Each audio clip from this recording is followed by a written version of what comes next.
Hello and welcome to Out of Our League, the show where we interview cool people doing cool things. Today I've got some amazing people on the panel here and a very special guest. I'm just going to go around and introduce everyone. So first off, we have in the top left-hand corner, the one, the only, it's Caesar Towers. How you doing, Caesar? Thank you for so much for having me on, Ben. It's such an honor to have my own episode for once. You talk to me and just It's coming, buddy. It's coming. not today. No, sorry. This is awkward. Yeah. Well. Well, How you doing? well, bye. No, we I'm need doing you. good. I'm doing good. That's good, buddy. That's good. And in the top left-hand corner, right-hand corner, it is Philip J. Woodward. How you doing, Phil? I'm doing well. Thanks for coming on today, buddy. Absolutely. Wouldn't miss it. Oh, yeah. And our amazing producer for today, in the bottom left-hand corner, it's McKenna. Hello. How are you? Good. How you doing, McKenna? You good? Doing great. Even better now that we're all here together. Exactly. This is going to be a good one. I've got a feeling. Nailed it. Got a feeling today is going to be amazing. And our very special guest for the day, it is Prince Jackson from the award-winning Nightlight podcast. Woo! The newly award-winning. Yeah, thank you so much. Oh man, it's absolutely insane. Thank you. I appreciate you both all for having me. Honestly, this is honestly really cool. Been looking forward to this one. Oh, thank you Discord so much not for pick coming up on my the show. applause. Like, did it just? Sorry. To just cancel your applause This, out. like, It's okay. silence. It's I was just- applause in my head. I felt it. Nothing was coming through. Oh, So based off Discord, of it's people that amazing don't for its know- own good, I Yeah. feel like. Yeah. So for people that don't know, Out of Our League is an interview show where we get to interview really cool guests. So Prince, I guess first we like to start off by just saying, first off, who are you? But then I guess secondly, I know you've got a fascinating story about how you've sort of got to where you've gotten to. So I also want to know how you've got to that place where you are at the moment. So first off, who are you and how you've got there would be amazing. Yeah, well, I'm Prince. I host a show called Nightlight, a horror movie podcast, and I own a company called Good Night Life. It's been a wild journey, but I started probably Good Night back in 2018. I want to say maybe 17. 2017 sounds more appropriate, but it started off as just a basic blog where we kind of just wrote about whatever we wanted to write about, nothing in particular. And it was just me for about a year. And then about that second year after that, I brought on two other writers. And I asked those two writers, which was both Ryan and Freddie, if they wanted to start a podcast, and they were so into it. We decided to start a podcast called Good Night Podcast, which is no longer around anymore. But we started Good Night Podcast, and after a year of that, back in 2019, we decided that we wanted to make another show called Nightlight, and that was the birth of Nightlight, where we just talk about horror films. Because I'm a huge horror fanatic. Probably have watched horror films ever since I was a wee child. Too young to But, watch. yeah, exactly. Too young to watch. Eyes just complete of gore, and I'm just like, oh god, this is magnificently horrible. But I kind of transitioned into that where we just talk about horror films and based off of a theme of each month. And that theme can kind of drastically change to whether it's a part of the actual month itself. So, for example, for May, we were doing Mother's Day. In June, we're going to be doing Pride Horror Month, where we cover actually queer horror films, which I'm super excited about. And we're going to have a bunch of like horror fanatics in the LGBTQ community coming in on our show and having a lot of fun with that one. So that should be a blast. But with that, we are now trying to think about what we want to do next because we have grown quite a bit within this span, but it wasn't probably in. It's this sounds so shit. Oh, sorry. Can I cuss on this? I'm sorry. Yeah, go for Yes. it. Sounds so Fuck shitty. yeah. I love it. Fuck it. I'm a fucking sailor, so that's why. Oh, fucking same. That's why I ask. But this sounds super shitty, but 2020 was oddly a really good year for me. I get it. I understand To that. be fair, we wouldn't have this show or be doing what we're doing right now without 2020. So Right? There's no way Right. in the world I would have met these people if it wasn't for 2020. Seriously. So I'm right there with you. Just whoa. It's just so many different things have changed and moved around, I guess, with 2020 for myself. I became a father in 2020. That was very, very new. And I was like, okay, what's parenting? Uh, then, upon me becoming a father, our podcast kind of, in a way, got a lot more recognition. And I actually know the exact date, the exact time when this recognition even happened. It was June 2nd of 2020, and it was at 12:37 p.m. And the reason why I know that is because I framed that tweet. I don't have it in here; it's in my house. But but with that, it was pretty much Bloody Disgusting, which is another kind of horror blog, I guess. I mean, they're popular as all hell, so I'm sure y'all know. But Bloody Disgusting asked this tweet for Blackout Tuesday of June 2nd, where if anybody who were black, had any horror content that they wanted to promote, and they'll be promoting them the whole day. Um, and I was the third person to reply to that tweet with my whole thing, and it kind of took off. Like, people I've never thought in a million years were commenting on it, from people from Fright Rags, Cavity Color, Shutter, Blumhouse. The fuck? Wow. Yeah, like what? And even including Jason Blum himself, like it was absolutely insane. And now these are people I call friends, and then about 2 days after that, Bloody Disgusting reached out to me personally and asked if I wanted to join their network for Nightlight, and said yes. And now we're there, and it's been a hell of a journey. We were able to fund this office. We were able to kind of get some really cool stuff added to that, and just a lot of fun growth that has been honestly above me. I don't even know how it happened, to be completely honest. And do I have imposter syndrome for it? Yeah, every day. I don't know if I truly deserve any of this, but hey, here we are. So I'm riding the coaster. Well, you may not feel like you deserve it, but somebody clearly thought you did, and that's why you're here. And Thank you. 100%. just from talking to you right now, you totally deserve Mhm. this. You put in the Oh, work for thank sure. you. Thank you so Yeah, you've much. got great energy. Absolutely. 100%. Thanks for joining us, but no, just kidding. Welcome to my TED Talk. Thanks. So I actually am discovering you for the first time today. I'm Nice. a huge fan of Bloody Disgusting. I've been reading that website for years, and I love horror films. And then to kind of stumble into the interview today, and kind of reading up and learning about who you are, um, I found out about Nightlight, and I am gonna go listen to like all the back episodes as soon as I can, because I am so excited to have like I've never been able to latch on to like a horror podcast.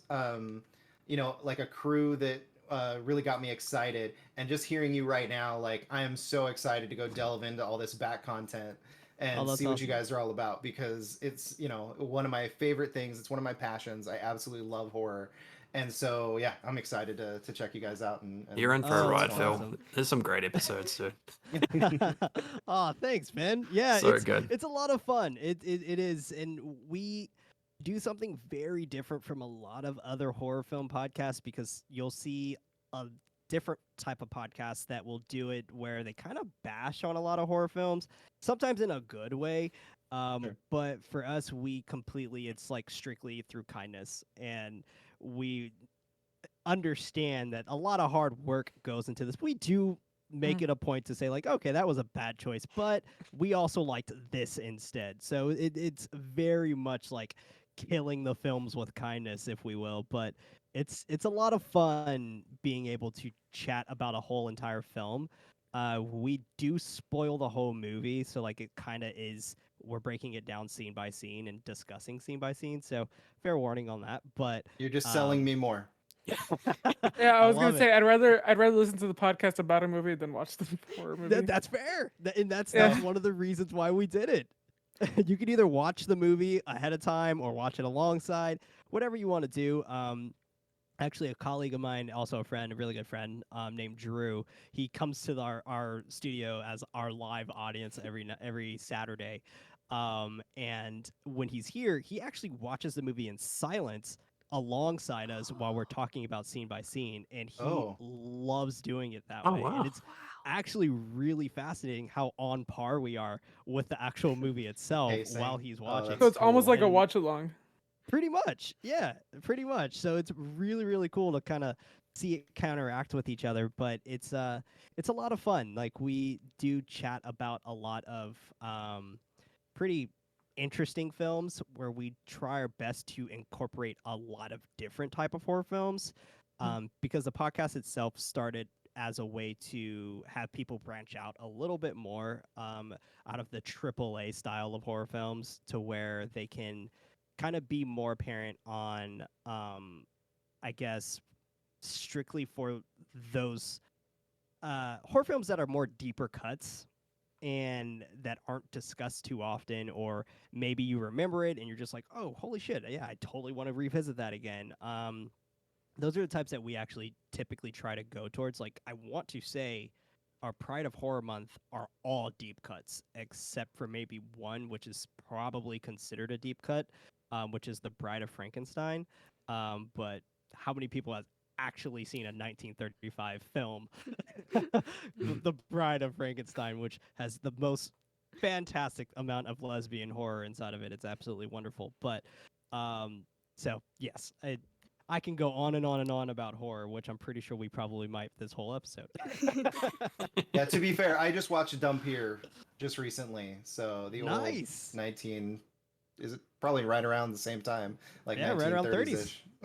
Yeah, yeah. So, Have you checked out a film 1922? I want to say this one is called Freaks.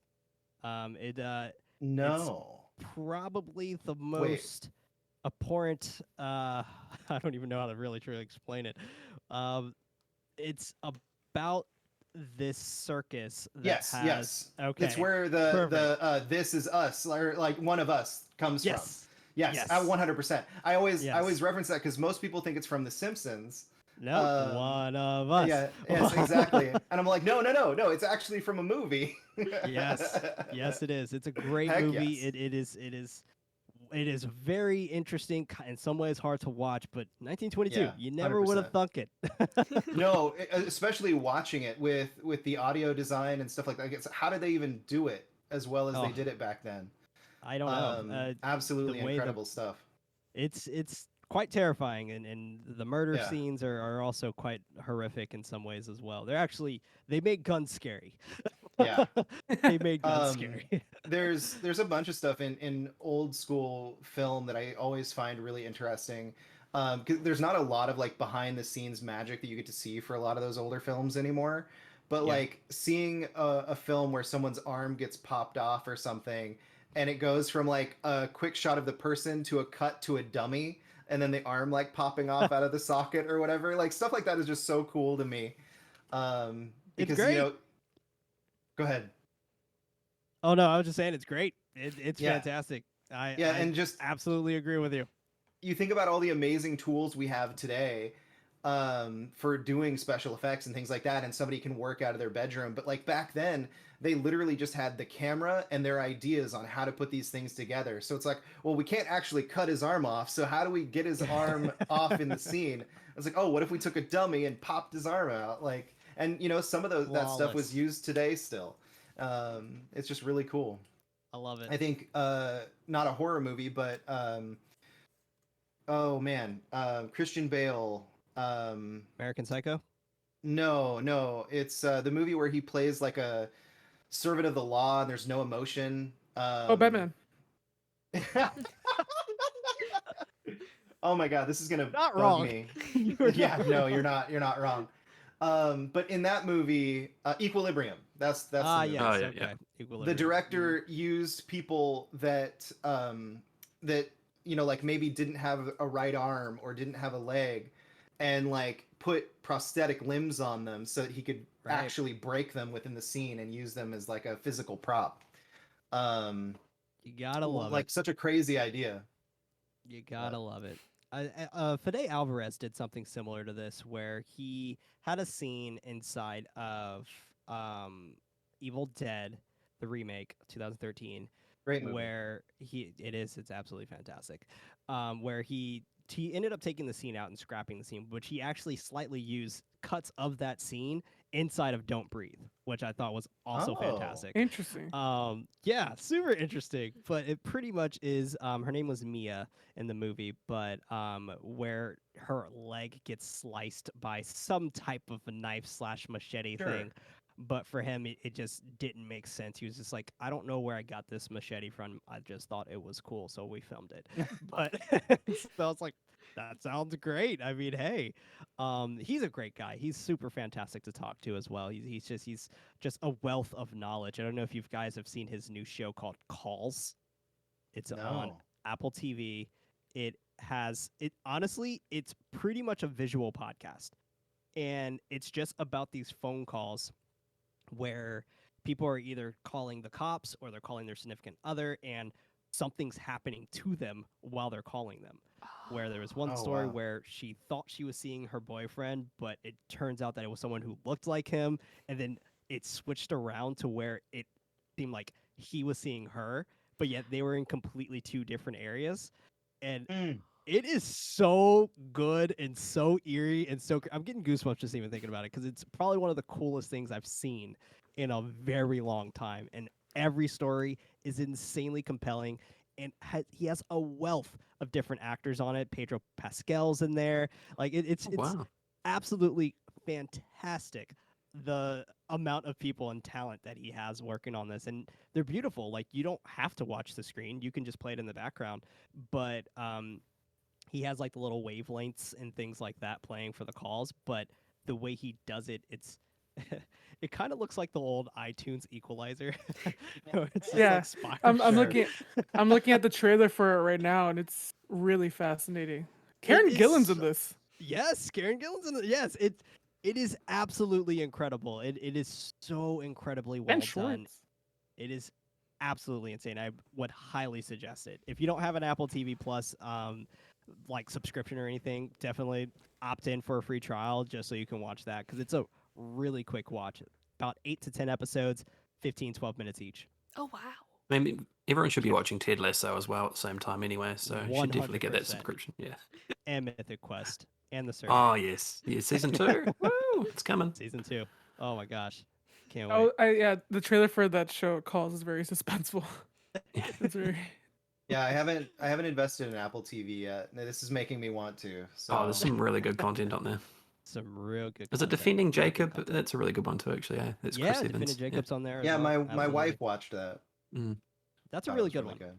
That's a really, really good one. If you're a fan of true crime and things like that, that's a fun one that keeps you on your toes. And speaking of true crime, Mindhunter might be coming back, which is absolutely insane to me. And I was trying to speak to one of the writers on that show a little bit more about where they wanted to go with season 3, but now I'm glad I didn't, since it might be coming back.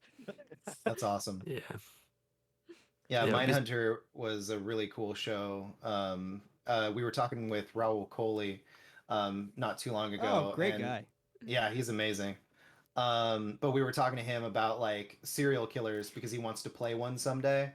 And he was talking about nice. how great Mindhunters was and how well they recreated each killer every time they would like interview one of them on the show, and the Yeah. actor would not only reproduce their look but their mannerisms and the way they spoke and whatnot. It was just a really cool deep dive with him just for a little bit into that show. But yeah, Oh, that that's show's awesome. amazing. I should A lot write a of fun. movie for him. I should, if he wants to There be you go. a serial killer, because there is a movie that I've been playing around in my head, where it's a Buffalo Bill type character, but you only follow him. So it's kind of like a man Oh, versus interesting. dog, or man bites dog, I guess, giallo style film. But yeah, I'm thinking about it, seeing what I could work into that. That's awesome. I'll keep my ears out. Yeah, yeah, Um, definitely. So, go ahead. No, I was gonna ask, like, so you clearly watch a lot of horror movies. Is there like a type of horror movie that you flock to, like a type of horror movie that you like, or you would you Great say like you're a question. fan of like the high production stuff, or like the weird, wacky, like crazy Thanksgiving type stuff? It's interesting, and this is a weird thing to say, but I'm into all of it. Extremity, gore. I just like to see what people's minds are working with, and I really enjoy that aspect of just different types of horror in general. And don't get me wrong, I actually really enjoy AAA horror as well. Like I think it's actually really well done, and just it's cool to see horror have a budget because you don't see Mhm. it often. And when you see horror have a budget, you get things like It Chapter 1 or Hereditary. Well, even Hereditary didn't have a huge budget, but it had a bigger than a low budget horror film. But you get aspects of that, and it's really cool to see things happen that way. But I I love I love diving into the decades of horror Okay. where you have a very, I guess, poignant time of where what took over that decade. So, for example, since I grew up in the 90s, I didn't really start getting into horror until the 2000s. So in the 2000s, we had so many different aspects of things, which a lot of people tend to bash on the 2000s being a very terrible time for horror, but I beg to differ. Where you had the remake booms for the slashers, you had torture porn, a lot of it, a lot of it. In some ways, maybe a little much, but hey, we got all the Saws, and Spiral is also amazing.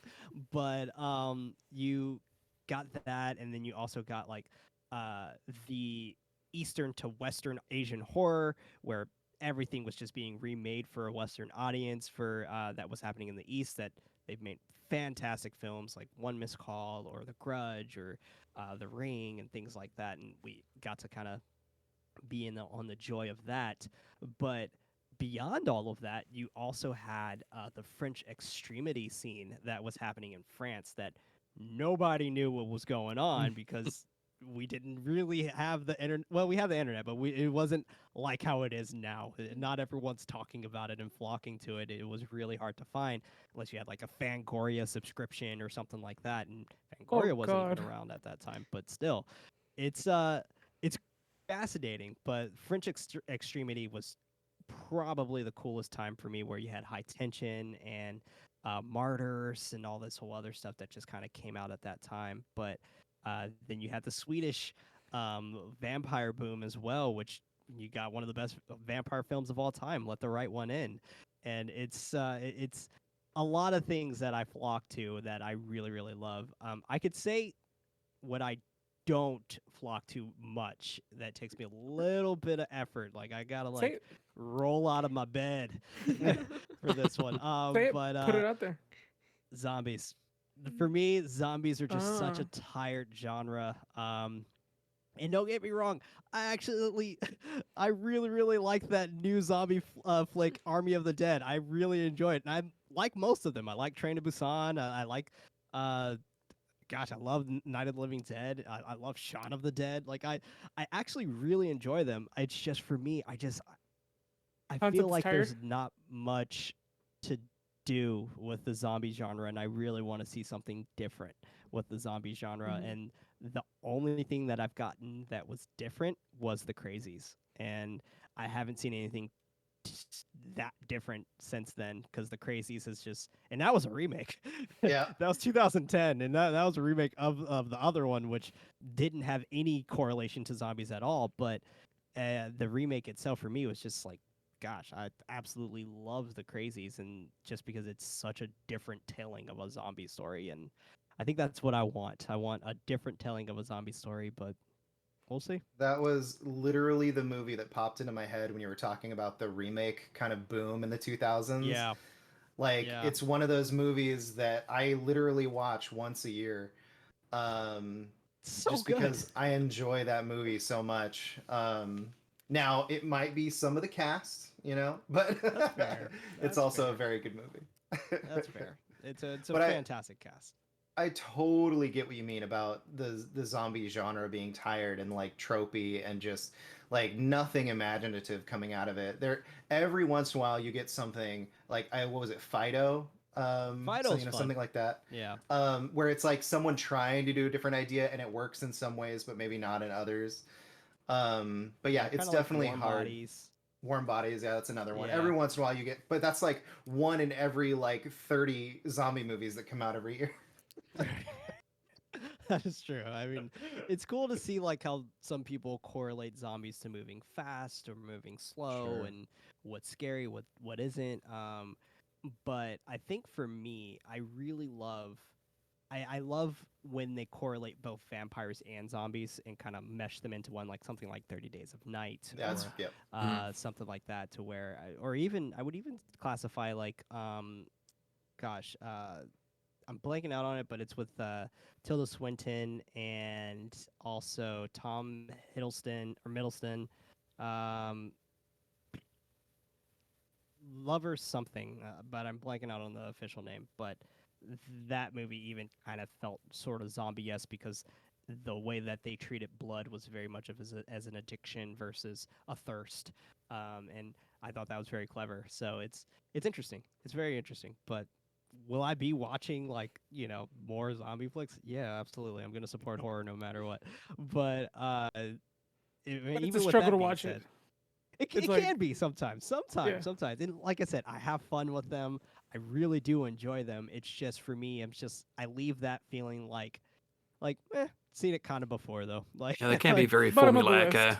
Yeah. right, yeah, it can be, and I actually even get that way with A24, and I might get strewn on the cross for this one, Yeah. but hot The take. horror. Everybody in the horror community is watching this right now, so watch what you're saying. Exactly. So this is for all of you. But A24 horror, I feel like can be some of the most formulaic horror sometimes, and it's mainly to kind of fit an A24 mold. Is that a problem? No, there's no problem in that. Mhm. I actually love A24 horror films. They're probably one of the most expertly crafted horror films in my opinion, but A24 does this thing where they like to, and it's funny because I have friends at A24, but they like to pick and choose which horror they want to promote more. And it's unfortunate because you do have some that kind of get swept under the rug that are fantastic horror films. Like Hereditary, they promote it to shit. They were like, this is going to be our star. Then Midsummer came out and they're like, this is going to be our star. Then Saint Maud, this is going to be our star. Now The Green Knight, this is going to be our star. But you're throwing things, and I would even say The Witch and The Lighthouse, throw those in there too. Why not? But you would kind of get these other ones that are thrown at the wayside, like Climax or Beneath the Skin, or gosh, there's so many.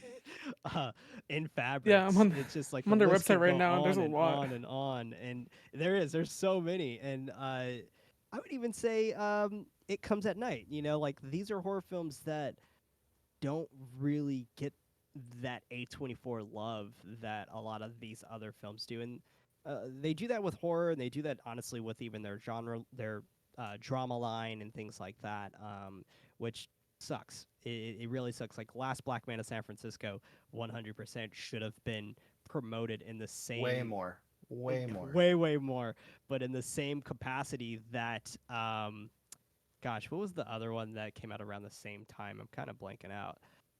Midsummer.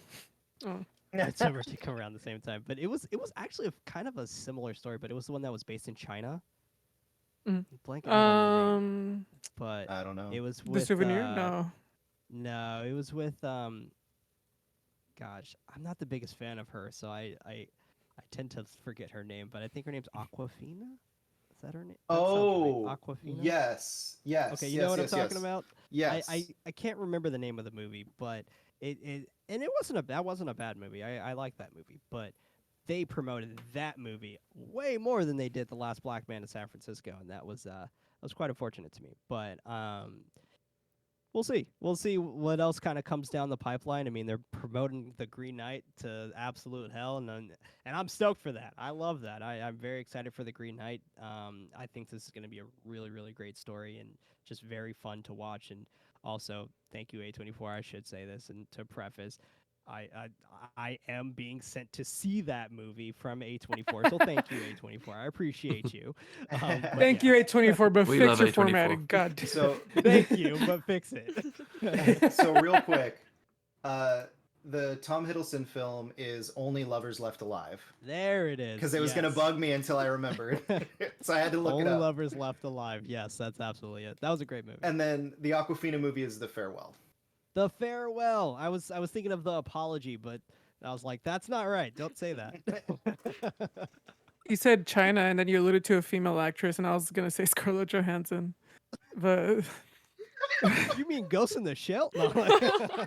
no, it's because there's that thing where people were getting mad at her because she was playing an Asian actor, Asian character, or like something. That's something like that. Ghost in the Shell. That's the Mhm. joke. that he Yeah, made. Yeah. that Yeah. was it. Oh no. Gosh, I'm glad we're starting to see a beautiful shift in that to where Oh yeah, we're where getting a- like more people of color being represented accurately yes, instead of that is beautiful. Scarlett I love it. Johansson just taking any female character in a movie. Yeah, we're fucking tired of it. Stop it. Sit your ass down for a second. Let's give somebody else the light.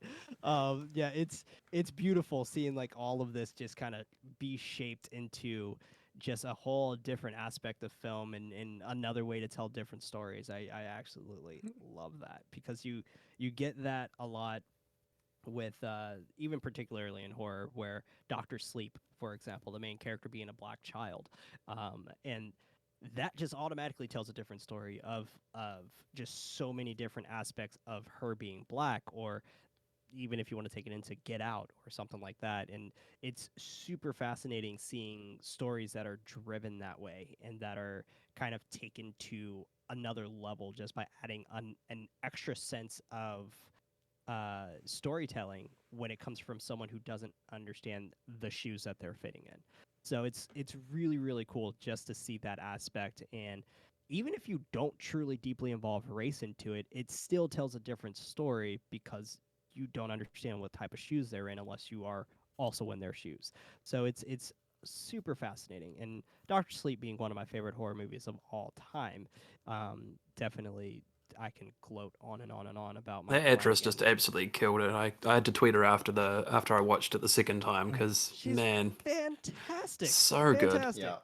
I've seen Doctor Sleep, oh my god, 4 times in theaters, and when it came out on Blu-ray, I bought the Blu-ray. I don't even have a Blu-ray player. Like my PlayStation 4, sure that counts, but PlayStation 5 got it discless. We were good to go there. So I technically don't really have a Blu-ray player, but with me even having the Blu-ray set, I rebought it again on Apple. Then I bought it again on Amazon, and then I bought it again on YouTube. Why did I do That's that? I don't know. I just so much I love Doctor Sleep. It's so good. At least Yeah, they're getting the money. watching the little girl become like those different characters for Oh, someone so young just blew my mind. Like it was Genius. insane. so good, so good. Yeah, that Yeah. cast God, is just the whole the way cast is just Flanagan- the incredible. whole cast. Oh yeah, the whole Absolutely. cast is bananas, and the way Flanagan finds his cast is just absolutely incredible. And it's great because I mean, and you guys have spoken to Rahul Cooley, but when having Rahul Cooley on Hunting a Bly Manor and then transitioning to him incorporating his wife still Katie Siegel, and also incorporating the absolute chameleon. I think her name is Ann Parker, and she is almost in. And I'm not even kidding. I can probably name only 2 films that she's not in from Mike Flanagan, but she's in every single Mike Flanagan film. And I want to say her name is Annie Parker, but I would have to look that up to fact check myself. But she is an absolute chameleon, and I'm looking it up right now because I'm just like, I need to make sure. He's definitely got his crew now. He's kind of like Nolan, you know, where he Yeah. loves bringing in certain people. It's really good to see. But he's so special and unique the way that he directs. It's just I don't know, the stories that he maybe picks or helps develop as well, they're always something a little bit different. And that's what I loved going from Haunting of Hill House to, obviously Bly Manor. Completely Right. different stories. It's unreal. Like, it's Yeah. so good. It gets me really excited. Katie Parker, that's her name. Excuse Yeah. me, Katie Parker. But she's in everything, and she looks different in everything, and Mm. it's insane how she does this and the way she acts, her mannerisms. And she started in a very low budget film of his in 2011 called Absentia, and um, I watched this when it was on YouTube as a bootleg in 2011, and I thought it was the coolest thing ever. And it actually looks like something that should be on YouTube, but it's just very well done. It's on Shutter if you guys want to check it out. But he made it for a measly like 70K or something like that, and um, by him making it with such a low budget in his own apartment that's actually currently being rented out right now in Los Angeles, but in his own apartment, it's just he did everything just very DIY with his brother, and then that kind of changed into him going into doing Oculus, and from Oculus, or excuse me, not even Oculus first, it was Ouija, Origin of Evil, then Oculus, and then getting all these projects, Hush, and then gosh, I can gloat on and on and on about Mike Flanagan for the rest of Mm. my life, but it is super fantastic to see how he incorporates his actors and how he has so much trust in his actors and his crew. It's beautiful. I was really excited to hear that Raul was going to get another shot to be in one of his, pieces with Midnight Mass. I'm Yes. so excited. The way he talks Uh, about that too, man, I know you can kind of sometimes tell when people are talking about their upcoming projects, and you can always tell when someone's that passionate about it that it's going to be something special. I think we're in for a good time there. It's going to be Oh yeah, I something agree. amazing. I'm very Mm. excited for Midnight Mass. I've been excited for Midnight Mass before it was even announced as a show. It was teased as a book inside oh, of Hush, Oh. and it was the book that Maddie Young, what? the main character, which was also Katie Siegel, it was the book that she was writing during Hush, and she finished the book with 7 to 8 different endings. I believe that's what the whole premise of that book was. That story, how do you end a story, is pretty much that was the main thing. And with that, you see the book again in Gerald's game, and the book is actually sitting on the banister right above her while she's on the bed, and it says Midnight Mass. So I've been excited for Midnight Mass for a long time, and I've always, ever since Hush, I've always knew I was like, he's gonna make this a movie, guaranteed. I was wrong. He made it a show, but that's okay. I was close enough. It makes, yeah, I didn't even make that connection until you said it right now. And then I'm like, wait a second, you're fucking right. What? Yeah, yeah. I'm so stoked about Midnight Mass, and God, everything he's doing, like even the teen slasher that he's making soon from Christopher Pike. Oh my God, I cannot wait. Anything he touches for me is just gold. Mm. That's Gold. awesome. And that actually leads into a great community question from Kumail H on Twitter. And he asks, what got you into horror? Like, what was it that Oof. drew you in? Oh man, that's a great question. I think what got me into horror was seeing how diverse it was. Um, just you can tell a story in so many different ways. Like I said earlier, I watched horror at a really, really young age, and upon me watching horror at such a young age, like I was terrified of them. I Mhm. didn't know why I was watching them. I didn't know why I was attracted to them, but I would find myself in the Blockbuster aisle, like being absolutely enthralled by the covers of all of these boxes on VHS tapes, and I was just like, huh, these are so cool. Did I ever rent any of them? No, like I never did. But um, seeing like Jack Frost or um, April Fool's Day, which to me is still one of the most iconic posters to me that not too many people talk about, probably because the movie's not great.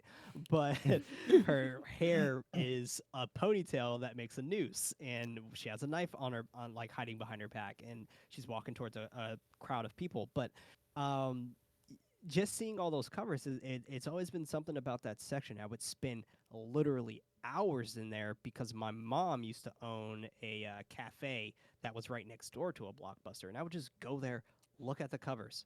That was it. That's all I would do. I would just look at the covers. I would just hang out in Blockbuster.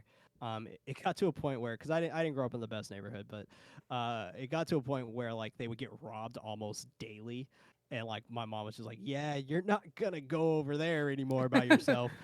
So yeah, I was pretty bummed at that. But like every night when she was done, I would always ask like, "Can we go to Blockbuster?" Like just to like spend 10 minutes or so to like look at box covers. Well, it got to the point where she allowed me to rent one of them. And I have an older brother who's 7 years older than me, and his only thing was like, the only way I could watch him is if he's watching them with me. Well, he loved to scare the shit out of me, so he loved it. So he would scare me all the fucking time because of these horror films, Mhm. but yet I loved them, and I didn't necessarily like being scared, and I still to this day don't like being scared. I am not a fan of being scared. And the horror films now don't scare me anymore. I've become very desensitized to horror, but like if you want to put me inside of a haunted house, like, and not a real haunted house, I just mean a fake one where it's a haunted attraction. Yeah, I'm not going.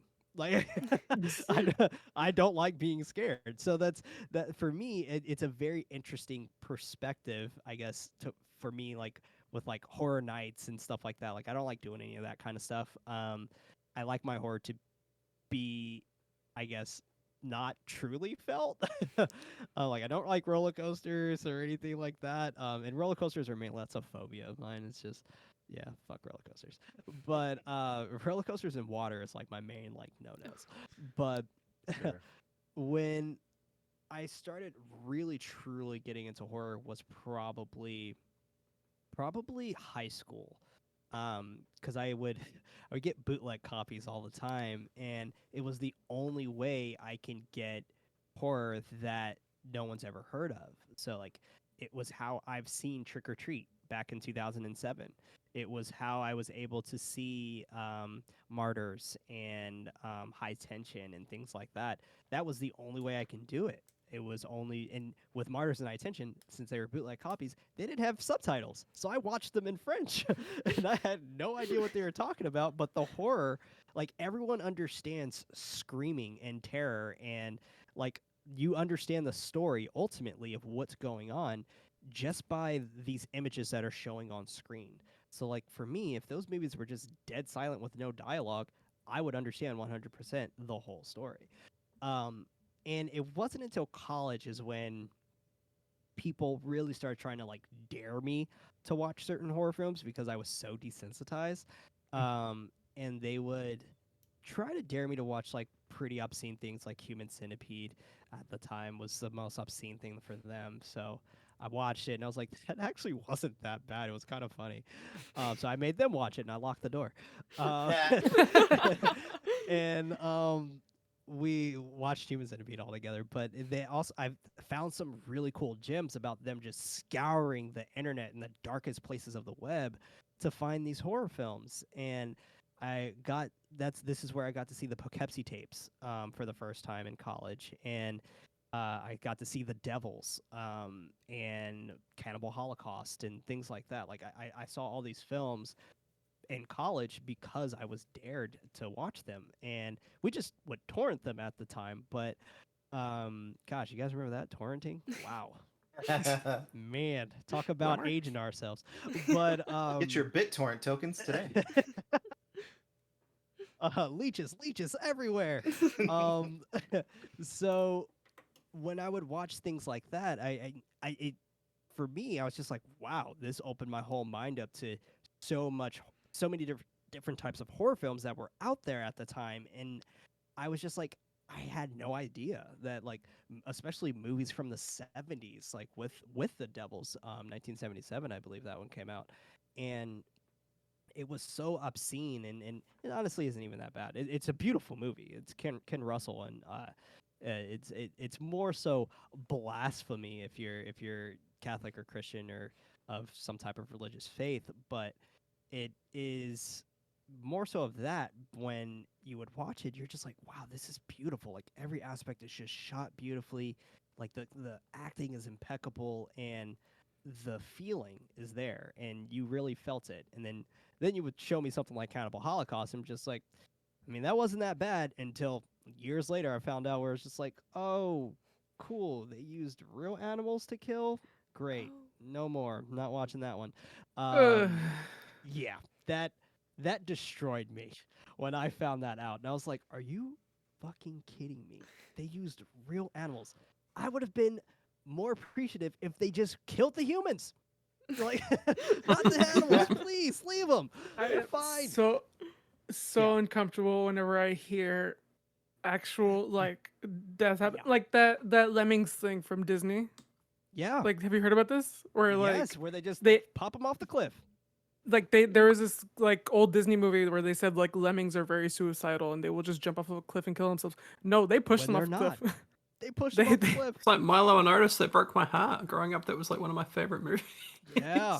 It's Yeah, so it's- devastating. It's absolutely horrendous when they do things like that. And even in the 80s, they pushed the lines. They didn't kill any animals, but they did push the lines where they would like I guess in some ways slightly make the animals feel uncomfortable to give off of certain performance, like uh, John Carpenter's The Thing, for a perfect example, where Yeah, there's a scene with all the dogs, and the dogs. they're put in that situation where they're spraying them with a hose, where it's just water, but at the same time, those dogs are not enjoying that, and you can 100% tell they are not having a good time.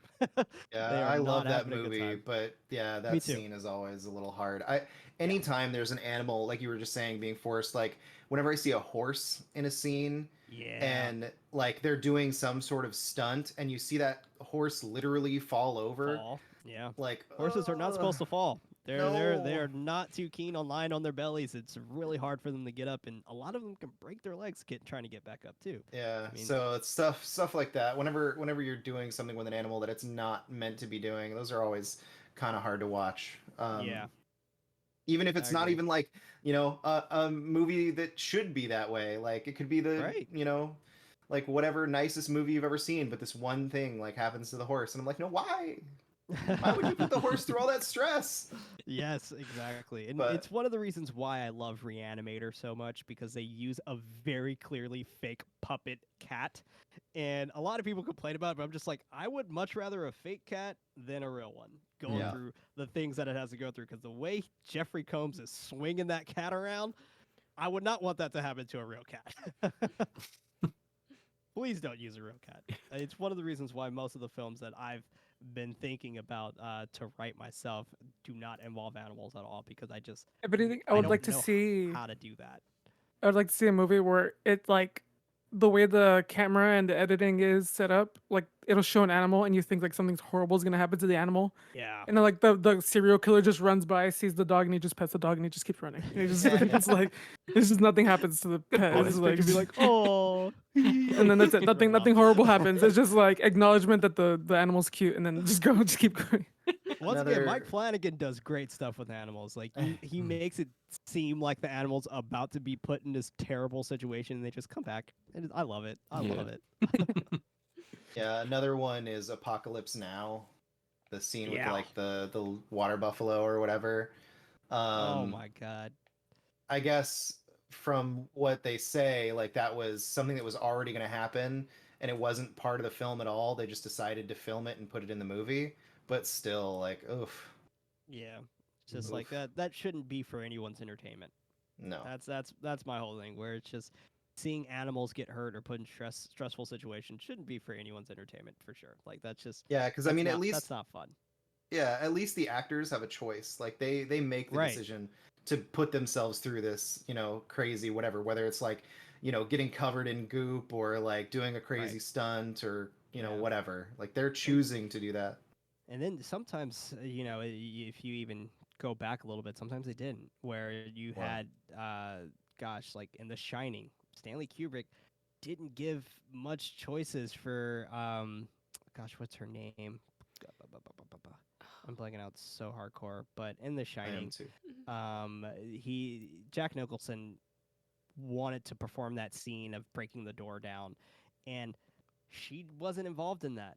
She had no idea about that happening, and that was true terror of when Shelley that Duvall? door came. Thank Oh, you, God. yes, Shelley Duvall.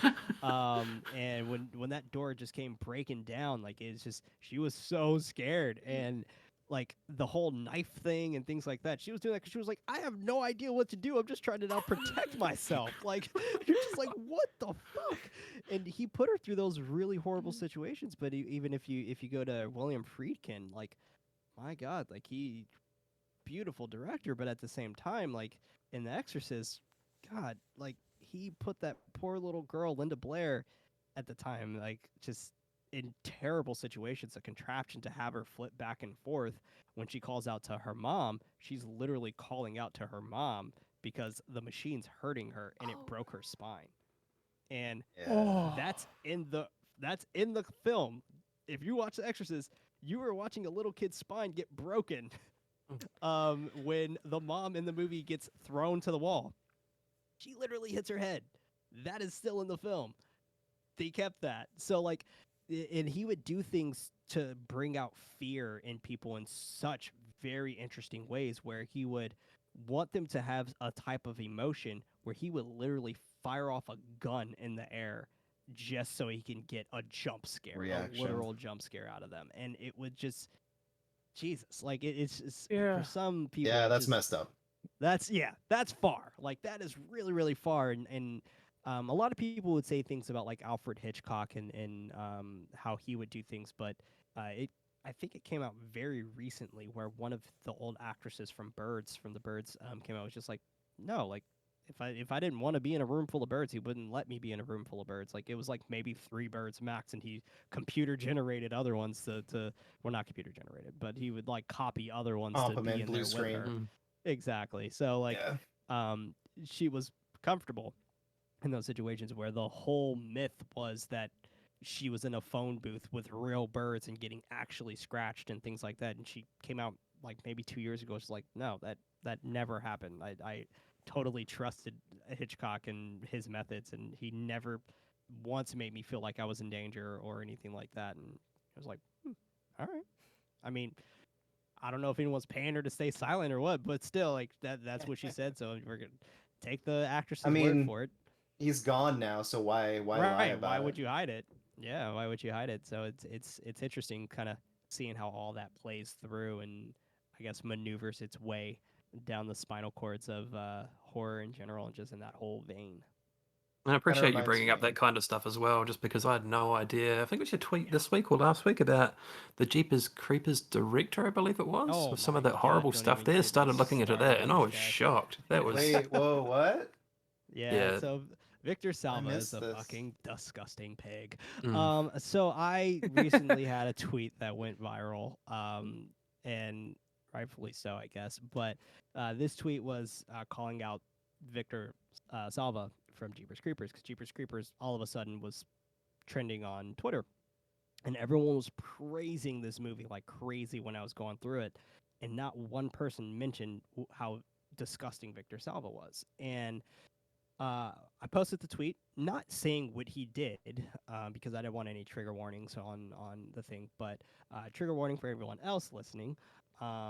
This does involve children, but he molested children, and he was a sentence pedophile. He actually got charged with pedophilia, and with his pedophilia and also copies of child pornography and things like that. He also had filmed it, and it was filmed for one of his movies. I'm blanking on what movie it is, but it was filmed for one of his movies, and that's that.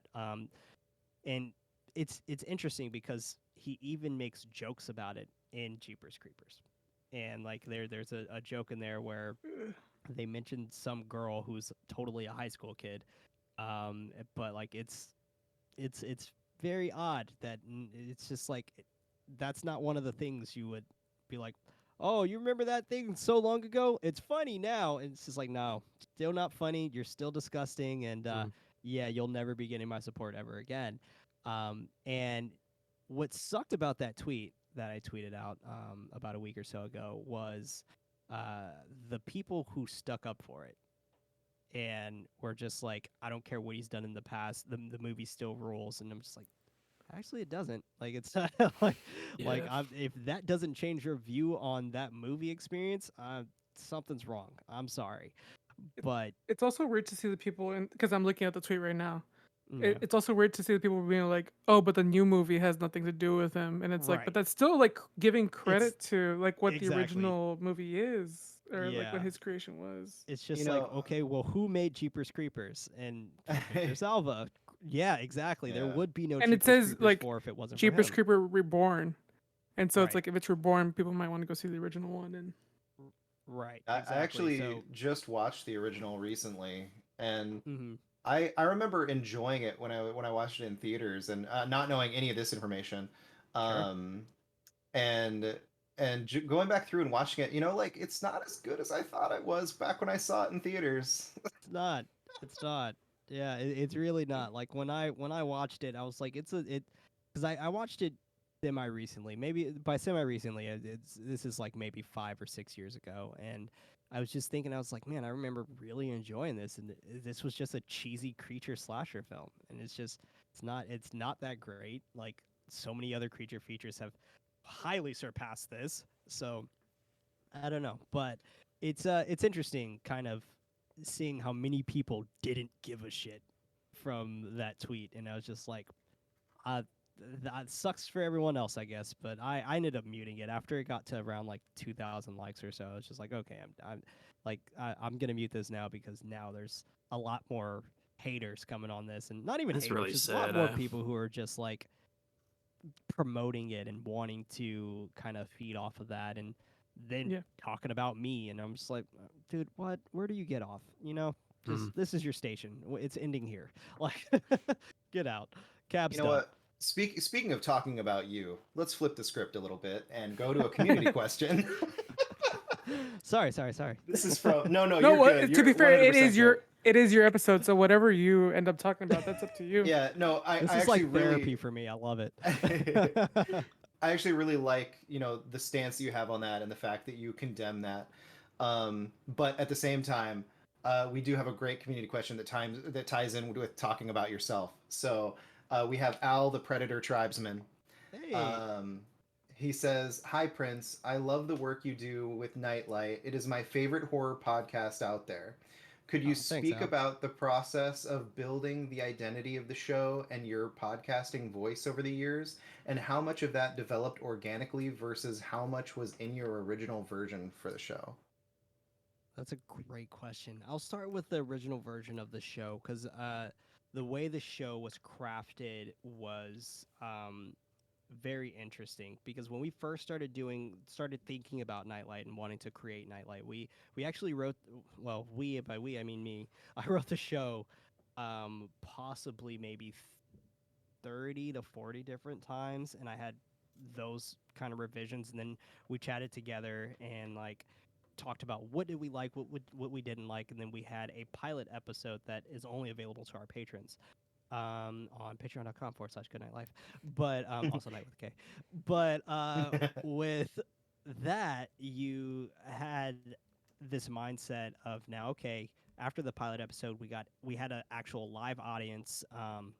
By live audience, it was just friends, but we had a few people there who can actually give us feedback right in the moment. And by giving us that feedback in the moment, we took that feedback, revamped the show a little bit, and now it is what it is today. But with that revival and that revamp, finding my voice was, I would say it felt a little natural because I was talking about something that I constantly enjoy. So finding my voice was really natural. Finding our chemistry was a bit harder. Trying to see like how we vibe off of each other and things like that. And Freddie and I at the time we already have been conducting another show together for a whole year, so we already kind of knew how our chemistry worked. But when we brought on David, that was new for us. We didn't really know how our chemistry was going to work, so we did a kind of a fake episode where everyone was gone for the show. All the co-hosts were gone on to a trip, and when they were gone on a trip, I invited David over, and Freddie actually came back. He went on the trip, but he came back early. And when he came back, I was like, "Hey, do you guys want to just record an episode for Goodnight Podcast, and let's see what we can make?" And we ended up recording an episode specifically for 13 Ghosts, and it was just for me to test out our chemistry together to see if I even wanted us all to kind of do this together. And when we did 13 Ghosts, we actually it's nothing like Nightlight, that episode. I don't even think that episode is around anymore. Like we kind of did an archival and revamped everything. Goodnight Podcast is no longer. It's a Goodnight Movie Club now. But with 13 Ghost, we actually rated our favorite ghosts, and we did the top 13 of all the ghosts in 13 Ghosts, and we rated our favorite ghosts, and we kind of went from there, and it was a really, really cool episode. But when we did that, that's when we were kind of thinking about, like, now a little bit more, we can totally do this together, and we have such a fond chemistry with each other that it just kind of worked out that way. But I'm constantly always thinking about new things with the show. It's never it's never ending in some ways, where like I don't feel like the show was perfect, but that's just me because I'm my own worst critic. I definitely feel like the show can be a lot more flushed out in certain areas and things like that, but at the same time, I do like keeping certain mistakes in there, and letting people know, like, yo, I'm human, and this is what humans do. So there isn't a ton of editing involved in our podcasting. That's mainly because of the fact that, one, I talk really fast sometimes, as y'all have seen. And with me talking so fast, editing is really hard for me. And by me, I mean my producer. I don't edit a thing. But with that, it's that makes it pretty tough, and that does kind of reflect in our reviews sometimes, where I do have a stuttering problem, and when my stutter comes out, it comes out when I read a lot, and I have a slight form of dyslexia, to where it kind of happens where at the beginning of letters. So I try to write something and I completely wrote something else. I'm just like, what was I trying to say? That's all in the show. I keep all that in the show, and I show that to um, have a showcase to let everyone know I'm only human. I'm human doing the shit, and it's just you could do it too, kind of thing. And like that's kind of the best advice when it comes to that kind of stuff. But that's what really truly kind of made me passionate about the show. So that's a really long way to answer your question, Al, but thank you for asking it. That was fantastic. Going from there, like, what do you? It's hard to think like that far ahead sometimes, but like, Sure. what do you think your ultimate goal is as far as what you're doing? Like, where would you want to see yourself in 5, 10 years? Would it be Make Jeepers expanding what Creepers you're 5. doing now? What's Definitely not there. I'm not touching that with 10-foot pole. but you were talking about like writing a movie. Would you love to see yourself, doing more of that, like being having a writer's credit on a horror film and stuff like that? What do you think the future holds, or what would you want the future to hold for you? That's a great Goals and question. aspirations.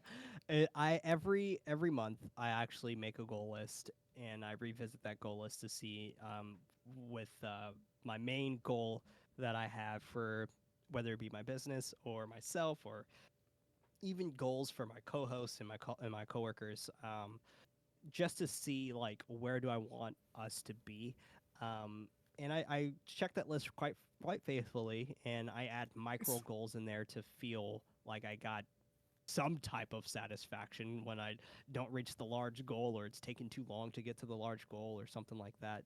Like, for example, the studio. The studio was a large goal. This was a big goal that we actually jotted down to get in 5 years. We got it in 2.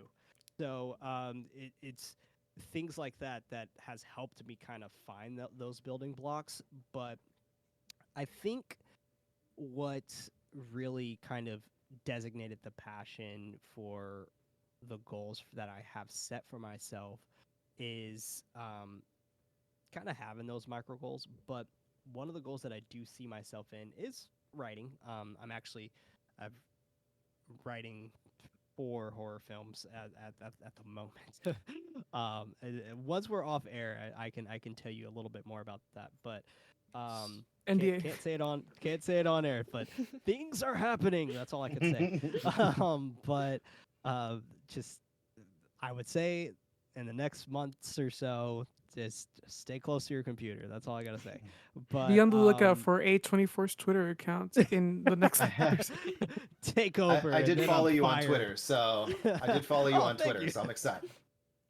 Thank you. Yeah, this is a lot of things are definitely kind of put into motion and stuff like that. But I'm writing quite a few horror films right now, and one that I can give an idea on is one that is kind of just in the thought process, not necessarily written down per se, but it's a concept that is a gosh, how can I explain this the best way possible? It's kind of like a found footage film where and I'm not too sure if anyone's familiar with like this myth called Bohemian Grove. Has anyone heard of that? No. The Bohemian Grove. The name Okay, sounds that's familiar, but like That I that's could not even tell you. can't place it. Okay, great, No. because that is my preface. So Bohemian Grove is a urban legend in San Francisco that's actually not really an urban legend. It's a club in San Francisco, and I'm from San Francisco. And with this club, it's a very prestigious club that is super secretive. That the only pictures that are taken of it are 2 pictures, and it was from a reporter who snuck in. Oh, Look it up. It That's is like the insane. skulls. I'm on it. Yes. Actually, no, just kidding. There, according to Google Image, there are a lot of pictures of Bohemian Grove. Is it? But from what I'm And seeing, the inside during It's like like a the rituals forest? and stuff. it's like a Oh forest well, type of the thing. forest you can walk into. That is fine. But the actual, because the forest you can visit. The interior. You're but talking about the there's an interior. actual, yes, yeah. There's so much. Yeah, There's it so looks many like- different aspects. But yes, according it's in to a what I'm forest. seeing, there's like 3 pictures, but like one of them is just like an old picture that could just be, some stock photo for the article. But there's definitely 2 that I can see that look like it's during something. Like a ritual of some kind. Yeah. Yeah, that's the Bohemian Grove I'm talking about. Their sigil is like an owl, and they're Mhm. they're interesting. But I'm doing like a found footage type of movie, and this is gonna be like my low budget horror film, all filmed on an Yo, iPhone. Blumhouse, hook him up. Yo, come on, Jason. Um, but with all of this, like with the whole found footage aspect behind it and things like that, like I kind of have this character coming in and having this wanting to kind of make this high school report. And I don't even know if I'm gonna even have high school. I might do college. We'll see. Where they're trying to like make their thesis, and their thesis is on secret societies. And with them wanting to do it for Bohemian Grove and getting caught and all this other stuff, and just having a fun little back and forth with that. But I haven't decided what I want to do for that yet. It might be a short, but that one's titled Bohemian, and it's a fun concept that I'm working on. But I haven't Yeah. wrote it entirely yet. I just wrote the basis down and what the premise is typically going to be. But I mean, that's a yeah. genre that hasn't been touched enough, eh? Like, I love the skulls. Like, I love all the stuff about Yeah. is it the Stonemason Society and like reading up about just weird behind the doors kind of clubs. And there's so Hell much yeah. room for potential there, eh? That's really cool. Yeah, there's Absolutely. a lot of secret society, like fictional secret society stuff, but there's not a lot of like taking real world secret societies and kind of like manipulating what they do behind the scenes for like historical fiction. Right, and I think that's a lot of fun, and I'm trying to see like, because I'm just like one of those. I'm still kind of like nervous about it, where I'm just like, okay, if I make this with their name on it, like I don't want them to like come Yeah. for me. That's what I was Come gonna after you. say. I was If you like, go maybe the missing, buddy. reason. No, I was gonna say like maybe the reason that nobody's made it is because they're too scared. Yeah. Right. So I'm just like thinking like maybe I'll alter some names or something, but we'll see. Like we'll see how far deep Rhapsody I'll go. Grove. Like Coherent. Exactly. Yeah. Exactly. That'd be a be great good. joke. That'll be really good. So we'll see what it kind of comes out of it, but I don't know. That's an exciting one. I'm I'm super excited for something like that. I'm kind of surprised I've never heard of it. I live in Humboldt County, which is, Oh, just north you're not too of far you. from us. Nope. Yeah. About 4.5 hours. Yeah, not too far at all. So I'm kind of surprised I've never heard of it. Yeah, Um, it's an interesting one. It's a real interesting yeah, one. I'm gonna have to That read one's up on kind it. of deep. Yeah, read up Yeah. on it. It's a fun one to read up on and just to see in general, and just To read up on those, cults. It's just a lot of fun. please. That's really fascinating. exciting. Yeah. I got the Wikipedia page on my phone. I'm ready. I'm gonna Oh, Yeah. have see, to there know we go. about it. All right, so we're gonna change this show to a cult show. I got it. I'll be down for that. That'd be super Drink fascinating. the Kool-Aid. Let's do it. I actually got a fun story about that one, that reference right there, about drinking the Kool-Aid. Ooh, let's go. Go for it. Leave me So with it. my mom actually was a member of the People's Temple, and with the People's Temple, that is Jim Jones and Jonestown. So my mom was a part of the People's Temple for years, like maybe like 8 years or so, and when it came to the time of them having this plan of going to Jonestown and things like that, she missed her flight, and she tried like hell to get another flight, but she couldn't afford it. Thank And God she didn't. yeah, seriously, because I definitely would not be here right now telling you this story. And when she heard on the news of what happened, she just was shattered, absolutely shattered. Just couldn't believe like what happened and things like that. And she wasn't shattered that they did it. She was shattered that she wasn't there to be with them. And I can imagine. No, Whoa. no, no. I can imagine that she didn't have the whereabout that it was messed up because she was so ingrained into it that she wanted to Exactly. be there. Right? And so She I wanted would to be a imagine part that of she was shattered because she didn't make it. Yeah. Right. Oh, that's so Yeah. crazy. Wow. Yeah, she was 'Cause shattered that's like- by that. That's like their rapture or whatever. So it's like Pretty it's not much. to be part of like a religious event that you're leading up to. Right. And Yeah, What's that's cool- for crazy. her, Yeah. she was so bummed that she couldn't be a part of it, and she was looking at other like religions and things like that to kind of be a part of, and at that time, from according to my grandma, but because I never lived with my mom. And it's weird because I said my mom owned a coffee shop earlier. That wasn't my actual mom. That was my aunt, who I actually grew up with. My mom, unfortunately, had schizophrenia, and I shouldn't even say had. She's still alive, so she still has it. But she has schizophrenia. So with her having that condition, it's hard to have conversations with her. Yeah. But So everything you know about her is Hearing- through third party. a lot of it is and through her, like she could say some things for sure, but it's hard to just believe her. That's the only thing, because she even lied on my birth certificate. Like, I don't know who my dad is, so since I don't know who my dad is, on my birth certificate it says my dad is Michael Jackson, which is how I got the last name Jackson. You never Very know. fascinating. Oh. Yeah, it's true. You never know. But which is also interesting because since my name is Prince, and Prince. he has another son named Prince, I Mhm. was born first. So it makes it even more kooky and interesting. And she actually did have a love triangle with the Jacksons. That actually did happen. So it's really hard to tell like what's real, what's not, and it's hard to kind of get that information from her. And my brother, unfortunately, since schizophrenia is hereditary, my brother unfortunately has the gene, and he has schizophrenia as well. But so it's really interesting to like hear them talk, and we try our best to not keep them around each other because they actually they Like feed off their conditions very much alongside each other, and it's just fuck, they'll have you believing aliens are out there like outside their door, and it's scary. It's scary like hearing them talk about stuff like that. But you hear like psychological horror and things like that. Like, I think that's why I gravitate towards it so much. Because someone, I believe one of the questions that also asked was like, which one do I gravitate more towards?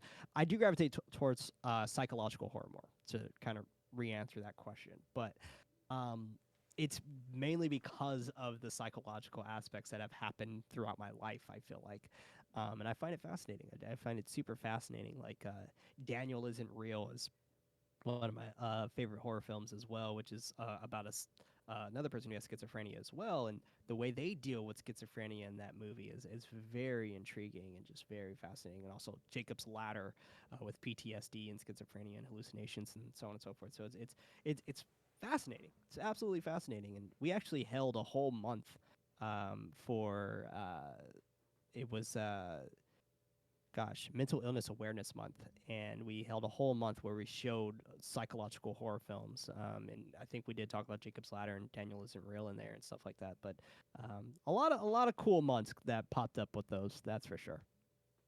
That's awesome. Interesting. That's such a really cool way to take things that apply to your life and Yeah. turn them into a positive.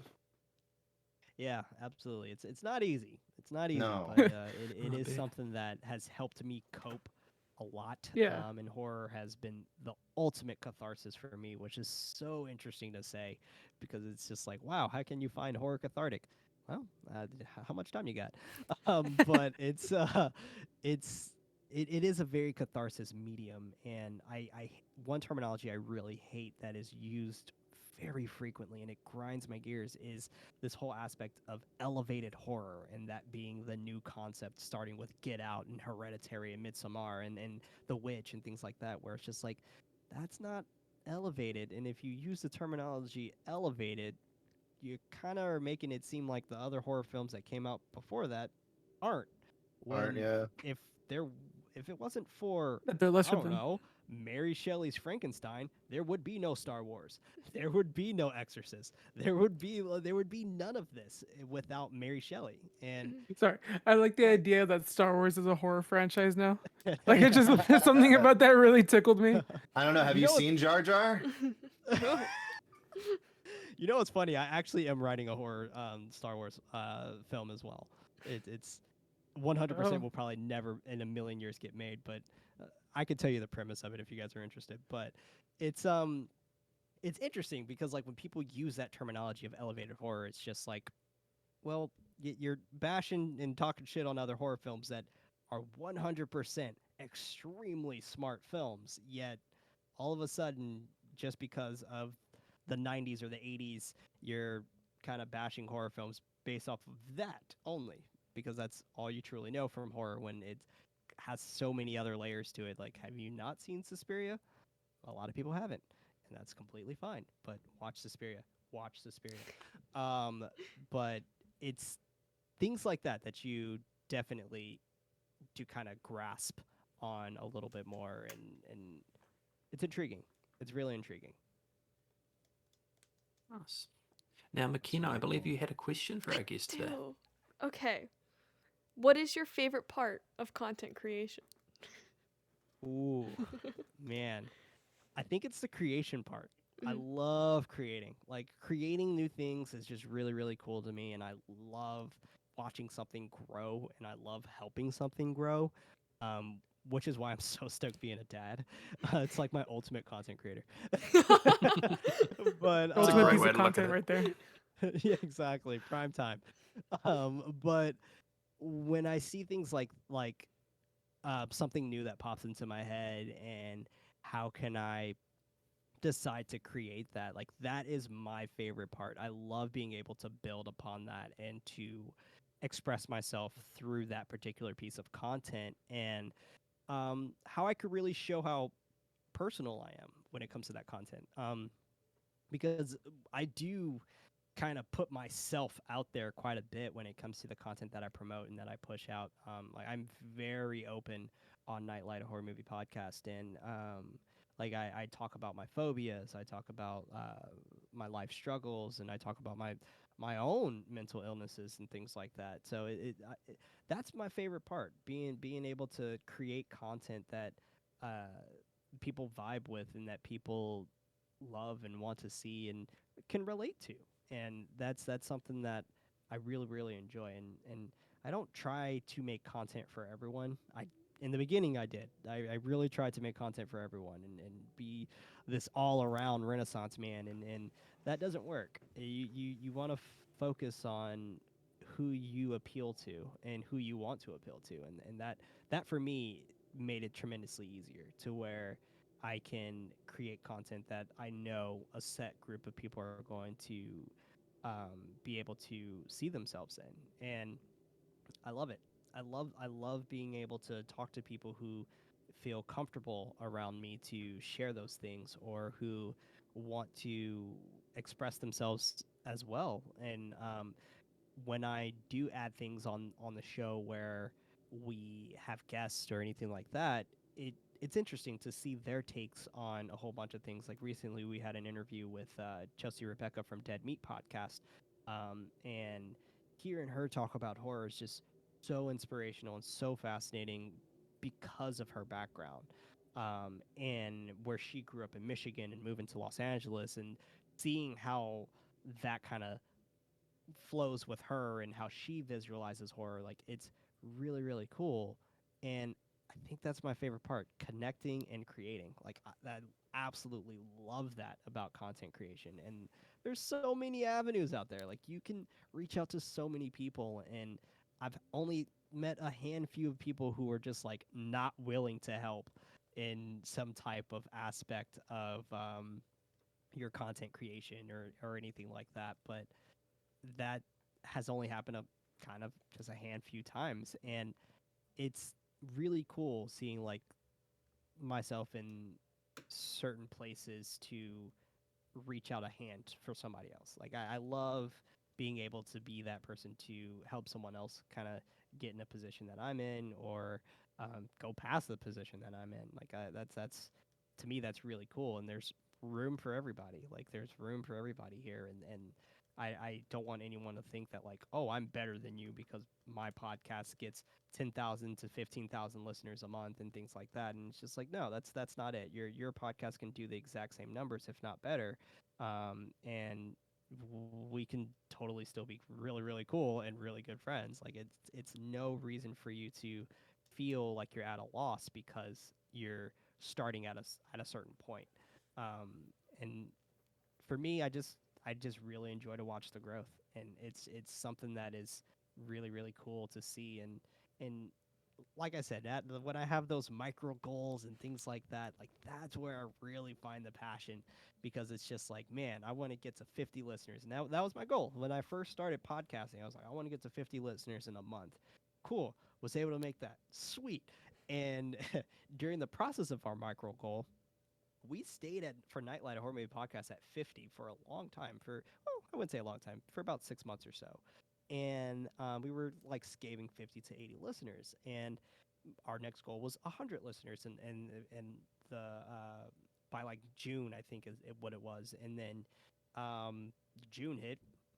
Gosh, we made it to number 4 on the top 100 podcast list for film review, and it it was crazy. It was weird, and after that, it just was something that kind of took off. And knowing your audience is another thing that I really, really like as well when it comes to content creation, because you can talk to them and befriend them, and just kind of have another person to chat with about the stuff you love, and it's just really fucking cool. That's an amazing Uh, answer. Mhm. To Yeah. kind Yeah, of that's jump off awesome. of Oh, to thanks. kind of jump off of that question, we have a question Yeah. from Hoodie Peaks at the Penny Marvels on Twitter saying, "Hey, was wondering what's one thing that makes life beautiful to you?" Oh man, life itself, honestly, like life itself is just beautiful in general. It's really cool to just be present and to share. Like sharing is probably one of the best things that have I've learned when it comes to making content and being in this sector. It's all just kind of been about sharing. And it's interesting because I started when I really wanted to make like video game content and stuff like that, and everyone's doing video game content, and that didn't discourage me. It was just more so I was just like, I really want to do something different. Like I want to relate to someone who kind of feels like they aren't having a good time with life, and what better way to do that with horror? But It could always be worse. it could You're always not be these worse. guys. Exactly. You are not stuck in a death trap by Jigsaw. But I think about that when it comes to life and what makes me happy about it, because it is something that you can take for granted. And by taking life for granted, like, you would find yourself looking at a very interesting scope. And when you have this kind of correlation, and this is coming from someone who, and I'm a little more personal for myself, who has contemplated suicide in the past and who's tried in the past as well. And when I've had those thought processes and things like that, like, I always thought about, how can I change this to make this positive? How can I grow from this dark side of me, and how can I bring light to this? And because I like being happy. Being happy is dope. It's like, it's just it's really dope to be happy and to smile and to laugh and just to be around people and shit. It's really cool. And it's funny because I do consider myself a bit of a loner. Like, I don't really like go out to parties or anything like that. Like, I'm chilling at home most of the time. And now that I have my kid, I'm just like, now I have a reason. Um, so, like, it's cool. Like, Now I being can't get able alone. to Just keeps getting up next to on me. everyone. Like literally, once it's like 8 o'clock, I'm just like, yeah, no social media, no anything. It's just me and my family. And it's actually, that's another thing that's helped as well, is accepting life a little bit more. I only use social media on my computer. I do not use it on my phone at all. And that's helped tremendously. Being able to enjoy life and be a little bit more in the present is not having literally the only thing I have on my phone is TikTok, and I don't do TikToks. I just watch them. Oh, I but it's find them great. to be hilarious. And when I am on Twitter, it's Monday through Friday. I treat it like a job. It's except for today, because of the whole news that happened yesterday of us becoming an award-winning podcast. But with all of that, like, that has helped me be a little bit more in the present and to be a little bit more aware of what's going on now in my life. And gosh, you know, seeing my kid and seeing her smile and have a good time with her dad and her mom, and it's really cool. It's really really cool. And it's interesting because my wife and I, we're like complete polar opposites. She does not like horror films at all. It's like, nope, you do you, boo. You're good. I'm fine over here. And I'm just like, all right, cool. Like, I'll chill and do horror like by myself. It's fine. But she does love video games. She loves horror video games and things like that. So we do have that in common, at least. And it was cool because she actually beat Resident Evil 8 before me, and I'm just like, what? Like, I get off work before you. How did that even happen? And I was like, how were you playing the PlayStation 5? And I didn't even know it's in our living room. So like, I had no idea. She's that good, you know? Yeah, seriously. And she told me how she ended up doing it because she's a teacher, so she teaches half during the day, in on online, and then she has to go to school to teaching in the classroom. And she'll put them in these like little breakout rooms, and that's when she would play. So I would be working, and I was like, and I was just like, what the hell?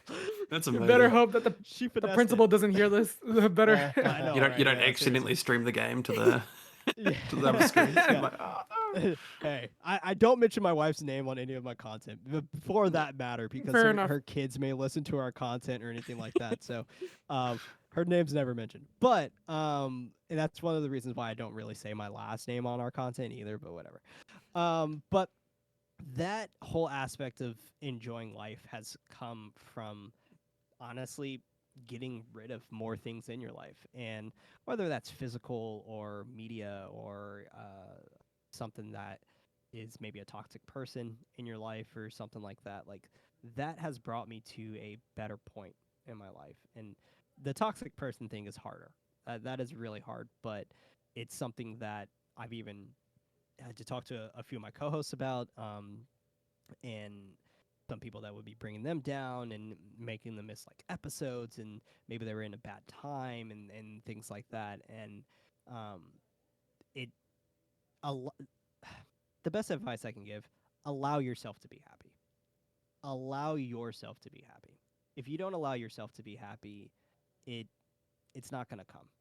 And just give yourself that opportunity to let good things happen to you. Even if it seems like everything that's happening to you that's bad or super shitty, choose one good thing in your day that has happened to you that allows you to get through that. If it's finding a penny on the ground, treat that as a good thing. No one else found that penny except you. So it's things like that, the little things that kind of count and allow yourself to get to where you want to be. And honestly, a perfect example is this TikTok that I'm watching currently called, or this TikToker that I'm watching currently, where she is hosting this series where it's it's honestly it's really cool, but the whole series is getting a house by trading a paperclip, and that's it. And literally, it starts from her trading a paperclip for something. It's totally like scripted. It's no way this is just happening. But she traded a paperclip, starts with that, and then someone gives her something for that paperclip, and she'll trade. She continued her trading until she ended up getting a Mustang. She got a Mustang, drove the Mustang all the way to Portland. She's trying to get a house in San Francisco. Drove a Mustang all the way to Portland to trade with something else. And she ended up getting this thing where she ended up trading for a God, this is gonna sound total Portland. She ended up trading for like a tiny house that you can drive on like a on the back of your car. So she got this tiny house, and Fiverr, which is this company that allows you to get like producers and freelancers for anything pretty much. But I used to work for Fiverr as a freelancer because I also have a design degree, which is how I made the shirt. But with that, you she got Fiverr to be on board, where they hired a production designer for her, and they interior designer, excuse me, an interior designer for her. They interior designed the whole thing. She ended up trading that for like 4 tractors, and she got these 4 tractors, and she ended up trading the tractors to Chipotle, and Chipotle gave her some celebrity deal. And now she's Oh, they trading gave her the that black card celebrity deal. I think so. Yeah, it was like some Yeah. card that allows you to get Chipotle every day for or something life. like that for Yeah. a year or something. Yeah. No, they So have some that are they for gave her life, that. and it's like Is it for life? Oh, it might be for Yeah. life then. So for her, she got this card from Chipotle, and which supposedly this card is only given to celebrities and influencers. So with that card, now she was the last I left off, she was trading that card because I like to binge them. So I'm waiting until she gets a few more trades in. Because I'll typically wait like 2 weeks and see, and then I'll check her page. But I'll always skip them every single time. I'm just like, okay, I don't want to watch it yet. So, because it's so fascinating, and plus I want to see it. She's gonna get the house, but that concept in mind, something that simple, you taking that aspect where it's that tiny, allow that tininess to just bring some type of happiness for you. And something as tiny as for her, which was a paperclip. That's it. Or was it might even been a hair tie, something like that, where that's all she started with trading. And it's really, really cool to allow yourself to kind of seek happiness in the most unusual places. And for me, it has been content creation. Like I have found a lot of happiness inside content creation. It's I've met some incredible people, formed some really refutable relationships with this, and some really important relationships as well. A lot of movie directors follow me, which makes me nervous. I'm just like, shit, no. Don't know if I'm gonna say the wrong thing. you But say that, it's- and then you make a viral tweet like Yeah. dissing Oh, one of the yeah. biggest. Oh yeah. Yeah. directors. It was funny because like a bunch of directors um either texted me, the ones that I have the numbers of would text me, and they would say like, dude, good shit on you saying that because like Mm. that made us all look like really like shitheads and things like that. And thank you for saying it and voicing your opinion and all this and that. And I'm just like, absolutely, dude, fuck that guy. Like Exactly. fuck that guy. It's just, it is what it is. God, a piece of shit. Ultimate. Oh yeah. Ugh. And oh man, and Francis Ford Coppola was the one who brought him back and was just like, "You go, make Jeepers Creepers." Okay. All right, here we are. There you have it, Hoodie. Give me a Great 3. answer. Another great answer. Yeah, another great answer. There is one question that we do need to ask every guest. Oh, It's kind of a running question. So ooh, before I do that, though, I've got a couple of quick fire questions for you. I do want to know, what are your comfort horror movies? Like, what are your guilty pleasure horror movies, Prince? Ooh. Gosh, there's so many. I would say probably Ginger Snaps is definitely one of them. Really love Ginger Snaps. Jennifer's Body is another one. Doctor Sleep. It Chapter 1 is a really big comfort movie for me. That's so good. It is so good. When I'm really down and I know that I'm down, Salem's Lot, which is about 4 hours long. So that one I'm like when I'm really down, Salem's Lot is what I'm putting on. Absolutely love it. I would also say Carrie. Really love Carrie. Definitely makes me really comfort.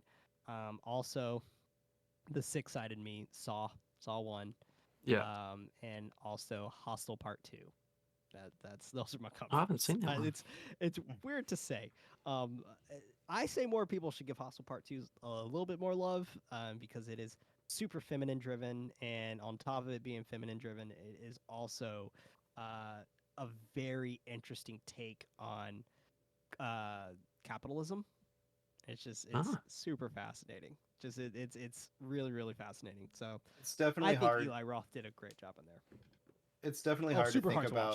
about. Well, watching Hostel 1 Oh, sorry. because it's such a Oh, different yeah. film, and then thinking about watching the sequel, and then you know get yourself in the mindset of, all right, fine, I know what I'm in for.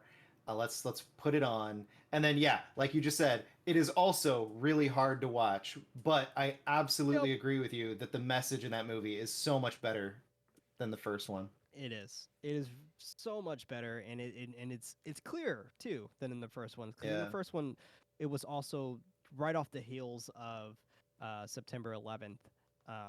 Gosh, because I want to say that came out in 2005, maybe. So where everyone was afraid to travel during this time, and well, at least in America, and when everyone was afraid to travel, like you had that aspect of seeing a little bit different takes of horror films because without war and things like that, without all of that bullshit that was happening, honestly, torture porn wouldn't have been a thing. That wouldn't have been a thing at all.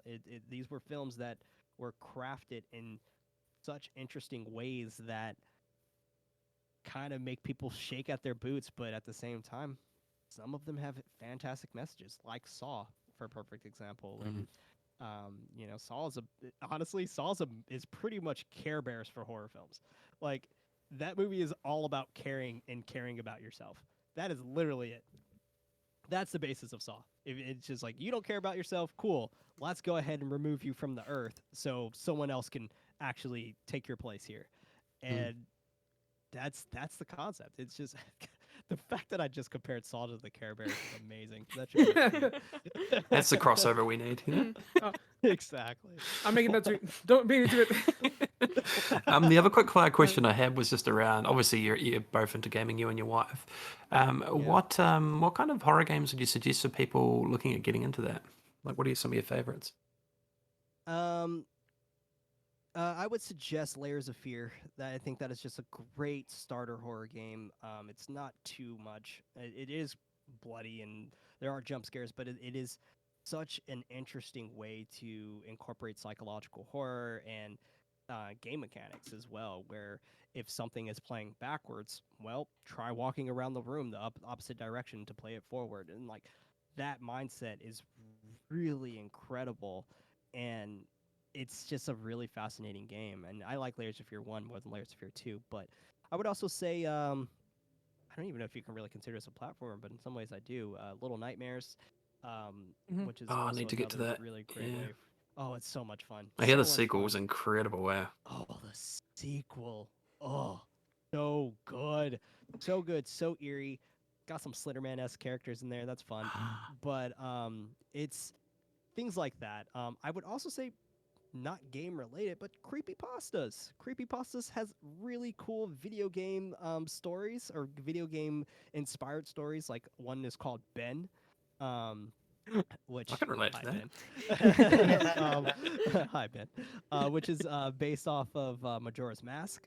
It's Oh, really cool. It's really sad as well, but at the same time, like that just made me want to play Majora's Mask. Which full disclaimer, I've never played Majora's Mask before. I actually have never played a Zelda game. I tried to get into Breath of the Wild. the most recent one, I believe, Breath of the Wild. which was Breath of the Wild. Yeah, I tried to get into that one. I couldn't wrap my head around the weapons breaking on me. I just couldn't wrap my head around that. I was like, I don't understand why this is happening to me. What am I doing wrong? But it's just the fact that it's just like just not a game for me. But that's fine. But it's interesting, like when you hear stories surrounded around horror games and things like that, and that really kind of gets you in the mood to play them. But if you're looking for something like dreadfully scary to knock you off your boots, I mean, you got Outlast, you got so many fun games that you can play. Resident Evil 2, even the remake was fantastically well done and very different in my eyes than the original. But yeah, yeah. Nice. That's awesome. And the question that we do ask everyone is, obviously you're a Kind of Funny best friend. You're pretty, you know, the Kind of Funny crew pretty well. The question we ask is in relation to Greg Miller. So we've had a lot of different people on the show, including Greg himself, where we've just asked him, hey, look, what is Cool. Greg Miller? Because he's just everywhere at all times. He's, you know, hosting a gig. He's then just, you know, somehow tweeting out at the same time. Then all of a sudden he's on a He's an show straight inspiration. away. Like he's just everywhere. So we've had theories from all sorts of people, the Kind of Funny crew, other guests that we've had on as to what he potentially could be. We've had aliens, we've had different species, we had something in was that Gino with the what was he talking about, the vaccination? So Oh, we've yeah. had all sorts of things. So you want to know what you think Greg Miller potentially could be and how he can be in so many Oh places at man, once. Madman. Um, I don't know. Like it's God. He is a force of nature. Like like I he has so much talent that it is hard to come by it. You know, it's something that just oozes off of him. So it's interesting, thinking that like how much, you know, like you would assume he doesn't sleep. Mm. But if I could classify him as something, gosh, I would say I would just say fucking madman. Like he's a wildebeest. This man's just all over the place and can get somewhere from point A to point B within in a matter of seconds to minutes, and it's fascinating. It's really cool to see that. And I haven't kept up with Kind of Funny as much lately in the past year. Obviously, I've been insanely fucking busy. But I've heard the news of him having a kid, so congratulations to him. That's great. Honestly, fatherhood is a whole different spectrum, but um, it's crazy. I'm interested to see how time is gonna work for him with now that he's a father. Yeah. Because shifting time was definitely tough. It tested me a lot, and mainly because I do have a day job as well outside of this, and which is just like cool, Prince, add more to your plate. Um, so I can only imagine how he's feeling, or I'm sure he's stoked, but I'm sure at the same time he might be a little stressed out. Yeah. But yeah, just absolute wildebeest, man. He's bananas. Like, I mean, he good is on tall. Do him we think for he's actually having that secretly energy. two people in a trench coat? You know, is I he? swear to God, he is. Like, And then he splits off when he no needs to. way. You know. Yeah, exactly. I feel like his miniature half just runs away sometimes. He's like, "Can't catch me, Miller." Exactly. Like, I don't know why I picture it old. Just go home. Catch No. me if you can. Now, on topic of your podcast, obviously you're talking about it earlier. I just want to say a huge thank you for your podcast because it's kind of gotten me back into that horror scene. Before I actually checked out your podcast, obviously we're friends online. I'm like, oh, Prince is a cool dude. I'll check out his podcast and find out what it's about. And it was the Paula Coelho episode, which if you haven't listened to it, you need to go and listen to it. She's so good. All of you were great. And I was like, this podcast is fantastic. And I was always one of those people that I guess was like, look, I'm not really a horror fan. Like I didn't really like Nightmare on Elm Street, that kind of thing. That was kind of my opinion as to what horror was. And I started listening to your show. I was like, no, horror is just this big, huge juggernaut thing. There's so many different subgenres to horror, and it got me like right back into it. So it sort of reignited that passion there. So without you and the crew, I wouldn't have watched things like Summer of '84 or The Lodge. Like it's kind of got me back into it, which is just awesome. So I want to say a huge thank you. It's a fantastic show, and keep doing what you're doing. Oh, thank Ben, you. you hate Thank you horror. so much. I love horror, dude. You hate horror. I hate playing hate Resident it. Evil 7 with headphones on. Finish It's too Resident Evil spooky. 7, dude. It's too spooky. See, Finish I- RE7. I now have to thank you, Prince, because I've been doing some like fun watch along stuff with a small group of friends. Awesome. And I got Ben to watch Willy's Wonderland with me the other night. Oh, So- Wonderland's great. So without you, I don't think I would have got him to watch it. So I think thank that's you. how I stumbled across that, actually. I think that's how I came across that movie. Because I told Phil, I told you about it when that Yeah. first came out. Yeah. But no, I- so many I great got to recommendations. review that one. That was a fun one to review. It's just, God, that was absolutely bananas. That's something. It's definitely a ride. One that I would say put on your guys' radar. It's an older film that finally was finished, which came from George Romero, from his I guess his estate, called The Amusement Park. Definitely put that on your radar. It's about an hour, but it is so eerie, so strange. Nothing that I've ever have witnessed. I've wanted to watch this movie for years. This movie came out in the 70s. Well, it didn't even come out. It just was announced, and it was just like nothing happened. And now it's officially coming out on Shudder. I've seen it. I've seen it 3 or 4 times. I think it comes out in like later in June, like the end of June or something like that. But definitely keep that one on your radar. Yeah, it looks like Nice. Shudder just dropped the official trailer. Ooh, Yeah, it's so fun. nice. That's a jam right there. That is a jam. Speaking of the crazies, George Romero. I mean, hey, gotta love him. Gotta love him. I mean, he did fantastic things for the Black Trope in 1968. So during the Civil Rights Movement, so I definitely gotta love him for that for sure. Heck yeah. Nice. Now, obviously, we since could we're- talk horror forever, but obviously, I we've got to know I let you can't. go at some point. So, Yeah. Well, before- let me just say, like, thank you, Prince, for making a podcast that talks about Scooby Doo on Mystery Island. Like, Yeah. something I've been wanting to revisit for a long time, actually, and now I have an excuse to do so. great That movie. I was whole just- month is great. Yeah, that was fun. Yeah, we I- did I that was in just honor going for through my your- daughter. I was just going through your back catalog, and like Coraline and Scooby Doo on Mystery Island are right next to each other. And I'm like, I guess I'm doing this. That's awesome. Yeah, Coraline. I don't know how we talked about Coraline for 2.5 hours, but we did it. Great movie. That's why it's a great movie. Damn right it is. Damn right it is. Nice. So, does anyone got any questions before we go for our amazing guest that we've had today? I have Uh, one set of quick fire questions, but we Sure. can wait till the very, very end for that. No worries. Nice. I was just gonna and- ask, like, what do you think of RE8 so far? I like It's it. like I top actually really level. enjoy it. It's it just reminds me of honestly the transition from RE2 to RE3. It's very much more of a shooter for sure, but I like shooters, so I don't have a problem with that. I also like not feeling completely helpless in horror games sometimes too. So I like it. I'm enjoying it. Did you get to the Uh, puppet house? I haven't yet. No. Okay. No, my wife loved that particular section, and she said it was really short though, like 30, 45 minutes of gameplay in there. I want to see what you say about that. I honestly all feel right, like- I'm excited to get to that. The first 3 areas feel far too short, and then the 4th area Yeah. feels a little too long. Oh man, I that's what Um, I've been hearing. I've been hearing from some people to like just kind of skip this game altogether, No, But definitely don't do I that. yeah, wouldn't say I that. don't want to do that. Like, I'm having fun with it. I'm still working my way through Control as well, so Oh, I want to yes. finish that first before I really dive into RE8. But we'll see, because I still want to play Returnal too. So like, it's a whole bunch of things that are in my catalog that I would love Returnal's to play. amazing. It's Oh, I so hear good. so many good things. You're gonna love it. So many good things. Can't wait. I liked your comparison to Resident Evil 3 remake because this game definitely, as much as you can compare it to Resident Evil 4, like Right.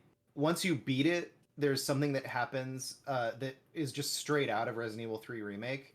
I don't want to say Oh. what it is because just in case people feel like that's a spoiler, I'm not gonna say expose what that is. But yeah, like the way that game creates its replayability is just so much like Resident Evil 3 remake, which was one of my favorite Love it. parts about Resident Evil 3 remake. love it.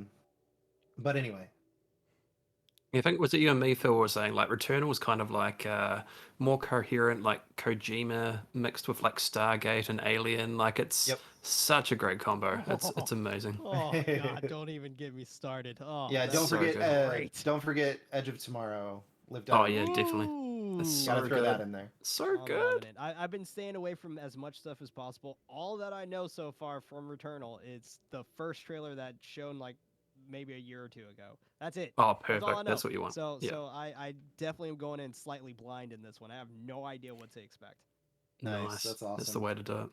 Perfect. And any other questions from anyone before we go? Yeah, I'm gonna do these rapid fire questions real quick. Now, this is literally just the first movie that comes to your mind, nothing else. No I don't pressure. want like favorites or anything like it. Just first thing that pops into your head. Psychological horror. Hereditary. All right, slasher. Scream 2. Oh, nice. Gore. Saw. Okay. Body horror. Ooh. It's like kind of the Society. same thing, but Sorta. society. All right. Found footage. Mm. The one he's writing. When I'm ready. That's pretty. Man bites dog. Man bites dog. Okay. Paranormal. Paranormal Activity. Comedy horror. Oh man. Shaun of the Dead. Okay. And then zombie. It's funny because the first thing that popped in my head was actually Rob Zombie. That's He fun. hasn't made any Is it? zombie movies. That's it. Cut. Zombie. I would say Night of the Living Dead. Okay. Vampire. Ooh, What We Do in the Shadows. Yes. Nice. Our New Zealander loves that answer. Woo! That's There the you right go. answer. That's why. It's true. It's true. I actually had a talk recently with Lucy O'Brien, so you'll probably enjoy Oh, that nice. conversation too. Another fellow New Zealander. Woo! There it is. From the UK. No, Lucy O'Brien's from New Zealand. You're Werewolf. thinking of Lucy James. Yeah, Oh, Lucy James is from. Sorry. I also have another Oi, episode with her governor. as well. True crime. Say that one more time. Did you say werewolf? I did. Okay, werewolf. I would say Dog Soldiers. Neil Marshall, Dog Nice. Soldiers. Yo, shout out to Carl. Oh man, You know it. our other New Zealander, his name's Carl, Serenity Base on Twitter. He and I talk about that movie a lot. So good. So good. He just made a new Um, movie that's on Shudder as well called The Reckoning. Definitely check it out. Oh, nice. Yeah, I earlier when we were talking about 2000s movies, I was thinking of The Descent. So Beautiful. Um, We also have that we covered as well on the podcast. So That's You got awesome. a fun backlog that you can jump into. yeah, I'm so dude. You don't even know how excited I am. Like literally, man. I'm so excited. Oh, I'm And then stoked. last Thank you. one, I'm gonna just generalize this one because they're obviously those are like the three pillars of monster kind of horror. But let's go general monster horror. General monster horror. The Ruins. Oh, okay, The Ruins. nice. Yeah. That's awesome. Shout out to David Bruckner, by the way. Hope you're well. Awesome. So those are the rapid fire questions. Sweet. That was fun. Nice. That's probably a good place to finish up. So just want to say a huge thank you again for coming on the show. We're going to go through everyone and find out where we can find all these amazing people. But first off, Prince, where can people find you and what cool stuff and the cool stuff that you're doing? People can find me on Twitter at the Head Knight. That's Night with a K. You can also find me and hear my voice on Nightlight, also with a K, at Horror Movie Podcasts. You can also find me on Bloody Disgusting, sometimes Fangoria. Gosh, you could find me on probably every horror sector, but yeah, you could definitely find me that way. That's awesome. Well, thank you so much. It's been a pleasure talking to you, buddy. This has been great. Oh, thank y'all so much. This has been a blast. Awesome. And Caesar, thanks again for coming and joining us today, buddy. Where can people find you? You can find me at Caesar Towers on Twitter, Instagram, TikTok. Yeah, sure, TikTok, whatever. What was your, I don't what was post- your AOL again?